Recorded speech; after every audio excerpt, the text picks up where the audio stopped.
सभी छात्राओं का ऑनलाइन कक्षा में स्वागत। आज हम अभिज्ञान शाकुंतलम के छठे और सातवें श्लोक का अध्ययन करेंगे।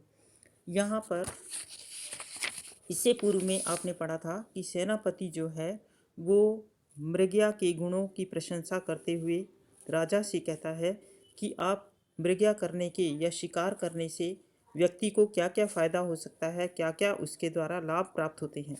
परंतु विदूषक कहता है कि हमें आप बिना कारण के उत्साह ना दिलाएं, अर्थात अब महाराज जो हैं वो स्वाभाविक अवस्था को प्राप्त हो गए हैं और क्या है, अब वो क्या है, शिकार करना नहीं चाहते हैं। तो राजा कहता है कि सेनापति, हम लोग आश्रम के समीप में रुके हुए हैं, अतः तुम्हारे जो वचन हैं वो मैं स्वीकार नहीं कर रहा हूँ। और आज तो क्या है, कैसी स्थिति है, मैं क्या है शिकार करना नहीं चाहता। इसी श्लोक में वर्णन किया गया है छठे में, क्या है देखिएगा।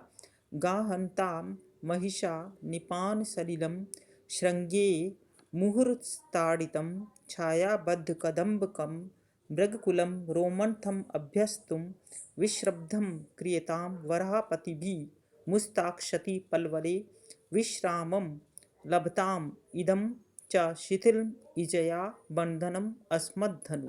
क्या कहता है कि इस समय क्या है, स्थिति ऐसी है, मैं क्या है मृगया नहीं करना चाहता हूँ। तो क्या कहता है, गाहंताम महिषा निपान सलिलम श्रृंगे मुहुरस्ताड़ितम। महिषा श्रृंगे, महिषा मतलब भैंसे जो हैं, श्रृंगे सींगों के द्वारा, मुहुर मतलब बार बार, ताड़ितम विलोलित किए गए या अपने सींगों के द्वारा विलोडित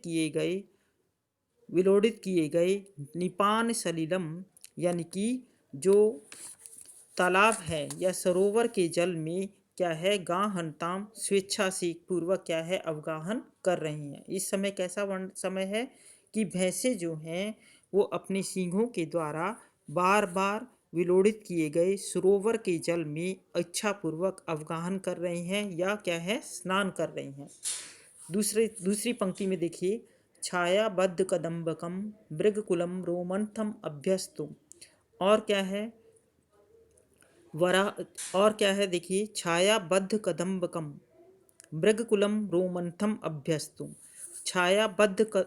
बद्ध कदम्बकम, छाया में झुंड बना करके, कदम्बकम मतलब झुंड बनाना, तो छाया में झुंड बना करके मृगकुलम जो हिरणों का जो समूह है वो क्या है, रोमंथम अभ्यस्तुम जुगाली कर रहा है, जुगाली का अभ्यास कर रहा है।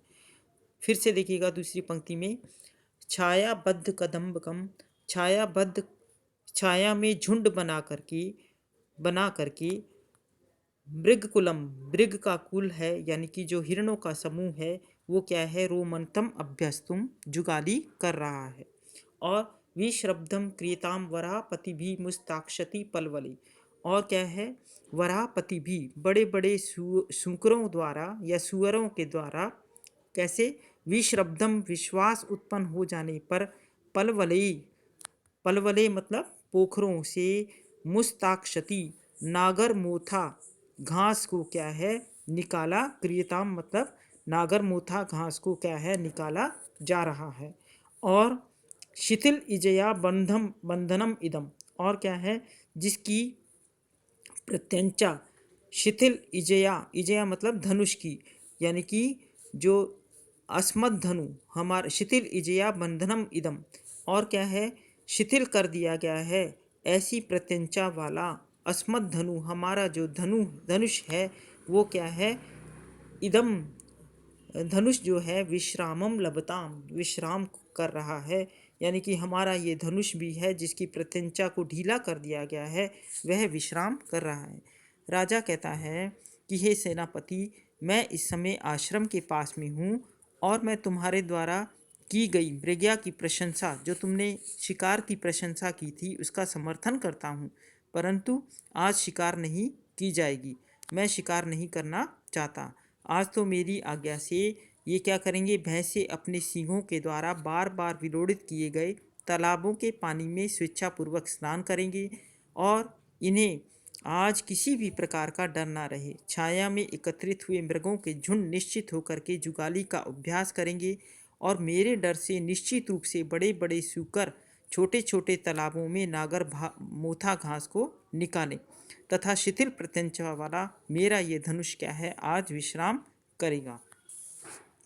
अब हम 7वें श्लोक का अध्ययन करेंगे। इसके बाद में राजा कहता है कि सेनापति कहता है जो महाराज की इच्छा, जैसा आपकी इच्छा है करें, तो आगे किए गए हुए वन घेरने वालों को लौटा लो। राजा कहता है कि जिनको आगे भेजा है उनको लौटा लो, मेरे सैनिक तपोवन में विघ्न ना पैदा करें, ऐसा कहकर के उन्हें रोक दो। फिर आगे श्लोक में क्या वर्णन करते हैं, कहते हैं शम प्रधानेषु तपोधनेषु गूढ़म ही दाहात्मकम अस्ति तेजा स्पर्शानुकूला इव सूर्यकांतास्तद अन्य तेजो अभिभवात वमंती।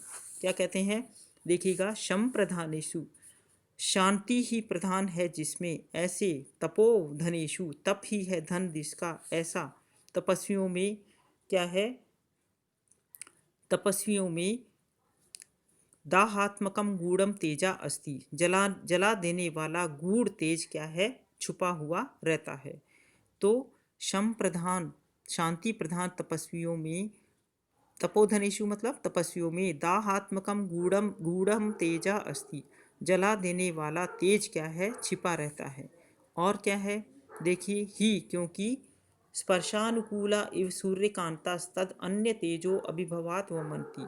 सूर्यकांता, सूर्य और ही स्पर्शा अनुकूला यानी कि स्पर्श के योग्य, सूर्यकांता इव सूर्यकांत मणियों के समान, अन्य ये तपस्वी जो हैं, अन्य तेजो अभिभवात दूसरे किसी तेज के द्वारा तिरस्कृत होने पर, यानी कि उसके द्वारा तिरस्कृत होने पर ये क्या है, तत्वमंती अपने उस तेज को क्या है, प्रकट कर देते हैं। क्या कहते हैं, स्पर्शानुकूला इव सूर्यकांता, स्पर्श के योग्य सूर्यकांत मणियों के समान, कांता इव सूर्यकांत मणियों के समान, अन्य तेजो अभिभवात दूसरे तेज से तिरस्कृत होने पर, ये तद मतलब उस तेज को क्या है, वमंती प्रकट कर देते हैं। राजा दुष्यंत तपस्वियों के व्यक्तित्व का वर्णन करते हुए सेनापति से कहते हैं कि ये तपस्वी जो है सांसारिक प्रपंचों से दूर रहने वाले हैं, शांत चित्त वृत्ति वाले होते हैं, फिर भी इनमें गुप्त तेज अवश्य रहता है। उस तेज को ये मुनि लोग क्या है, किसी भी व्यक्ति के द्वारा यदि अपमानित किए जाने पर ये प्रकट कर देते हैं कि जिस प्रकार सुख स्पर्श वाली सूर्यकांति मणियाँ सूर्य की किरणों के संपर्क से आग उगलने लगती हैं, उसी प्रकार शांत स्वभाव वाले ये तपस्वी लोग भी अपने तेज को क्या है, अपमानित होकर अपनी दाहक शक्ति को क्या है, क्रोध को प्रकट कर देते हैं। धन्यवाद।